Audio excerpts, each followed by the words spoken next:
বাচ্চারা যখন হুটহাট করে পিৎজা খাওয়ার বায়না ধরে, বাসায় চিজ থাকে না, তখন চিজ ছাড়াই ঝটপট করে এই পিৎজাটা বানিয়ে দিতে পারবেন। কোনো প্রকার ওভেন ছাড়া চুলাতেই ১ কাপ আটা দিয়ে এই পিৎজাটা খুব সহজেই তৈরি করে নিতে পারবেন। পিৎজাটা তৈরি করার জন্য প্রথমে আমি পিৎজার ডোটা তৈরি করে নিব। এখানে নিয়েছি ১ কাপ আটা, ১ চা চামচ চিনি, ১ চামচ ইস্ট এবং স্বাদ মতো লবণ দিয়ে এখন সবকিছুকে ভালোভাবে মিশিয়ে নিব। এরপর এখানে দিয়ে দিব ২ চামচ গুঁড়া দুধ। গুঁড়া দুধটা দেওয়ার চেষ্টা করবেন, তাহলে এই রুটিটা খেতে বেশি মজা লাগবে। এখন সবগুলো উপকরণকে আগে হাত দিয়ে ভালোভাবে মিশিয়ে নিব। ভালোভাবে মিশিয়ে নিয়ে এখানে আমি দিয়ে দিব কুসুম গরম পানি। কুসুম গরম পানি দিয়ে অল্প অল্প করে দিব আর একটা ডো তৈরি করে নিব। ডোটা বেশি শক্ত করব না, একটু নরম করে ডোটা তৈরি করে নিব। অল্প অল্প করে পানি দিতে হবে আর ডোটা তৈরি করে নিতে হবে। ডোটা মাখানোর সময় একটু নরম মনে হচ্ছে, তবে এখন আর আমি আটা দিব না। ১ চা চামচ সয়াবিন তেল দিব। তেলটা দিয়ে এখন আবারও ডোর সাথে খুব ভালোভাবে মিশিয়ে নিব। ডোর সাথে খুব ভালোভাবে মিশিয়ে নিয়ে এখন আমি এটাকে ১ ঘন্টার জন্য ঢেকে রেখে দিব। এখন পিৎজার জন্য একটা সস তৈরি করে নিব। প্রথমে চুলায় একটা প্যান বসিয়ে দিয়ে ১ চামচের মতো সয়াবিন তেল দিয়েছি। এরপর দিয়েছি ১ চামচ ময়দা। তেলের সাথে ময়দাটাকে ভালোভাবে ভেজে নিব।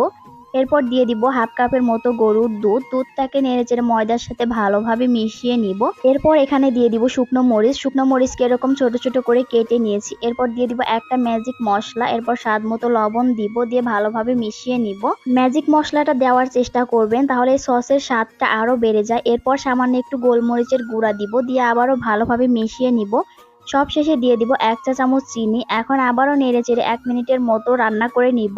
সসটা যখন এরকম ঘন হয়ে যাবে তখন চুলা থেকে নামিয়ে নিব। এখন চুলা থেকে নামিয়ে একটা বাটিতে ঢেলে নিব।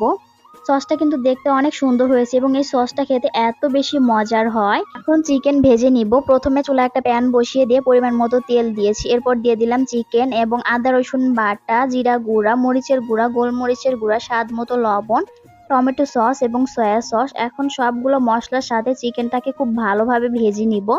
৫ মিনিটের মতো চিকেনটাকে ভেজে নিব। চুলার আঁচ বাড়িয়ে দিয়ে এই চিকেনটাকে ভাজতে হবে। চিকেনটা ভাজা হয়ে গেছে, চুলা থেকে নামিয়ে নিব। এদিকে আমি যে ডোটা মাখিয়ে রেখেছিলাম ১ ঘন্টা হয়ে গেছে। ১ ঘন্টাতে কিন্তু ডোটা অনেকটাই ফুলে গেছে। এখন ভালোভাবে মথে নিব। ডোটা ভালোভাবে মথে নিয়েছি। এখন একটা রুটি বেলে নিব। প্রথমে একটু আটা ছিটিয়ে দিয়ে রুটিটাকে বেলে নিব। এই রুটিটা বেশি পাতলা করব না, একটু মোটা করে রুটিটাকে বেলে নিব। এরকম মোটা করে আমি রুটিটা বেলে নিয়েছি, দেখলেই বুঝতে পারছেন। এখন একটা স্টিলের প্লেট নিয়েছি। স্টিলের প্লেটে আর একটু আটা ছিটিয়ে দিয়েছি। এরপর আটাটাকে মাখিয়ে নিয়েছি। এরপর পিৎজার রুটিটা দিয়ে হাত দিয়ে চেপে চেপে ছড়িয়ে দিয়েছি। এরপর সাইডের অংশটা এভাবে একটু মুড়িয়ে দিয়েছি। এখন কাঁটা চামচ দিয়ে রুটিটাকে পুরোটা এভাবে কেচে নিব। এভাবে কেচে নেওয়ার কারণে রুটিটা কিন্তু বেশি ফুলে উঠবে না।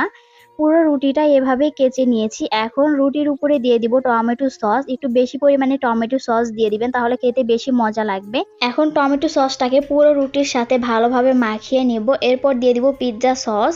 আমি যে সসটা তৈরি করে রেখেছিলাম সেই সসটা পুরোটুকুই দিয়ে দিব। পুরোটুকু সস দিয়ে পিৎজার সাথে খুব ভালোভাবে মিশিয়ে নেব। এই সসটা যত বেশি পরিমাণে দেওয়া যাবে ততটাই বেশি মজা লাগে। তবে আপনারা যখন এই সসটা তৈরি করবেন লবণটা বুঝে শুনে দিবেন, লবণ কিন্তু বেশি দেওয়া যাবে না। সসটা আমি মাখিয়ে নিয়েছি। এরপর এখানে আমি দিয়ে দিব টমেটোগুলোকে আমি এরকম ছোট ছোট করে কেটে নিয়েছি। এরপর দিয়েছি কিছু পেঁয়াজ এবং ভেজে রাখা চিকেনগুলো। আমার পিৎজাটা সাজিয়ে নেওয়া হয়ে গেছে। এখন পিৎজাটা বেক করে নিব। প্রথমে চুলায় একটা কড়াই বসিয়ে দিয়েছি। কড়াইয়ে একটা বেকিং স্ট্যান্ড দিয়েছি। এরপর পিৎজার প্লেটটা বসিয়ে দিলাম। এখন ঢেকে দিয়ে ৩০ থেকে ৩৫ মিনিট বেক করে নিব।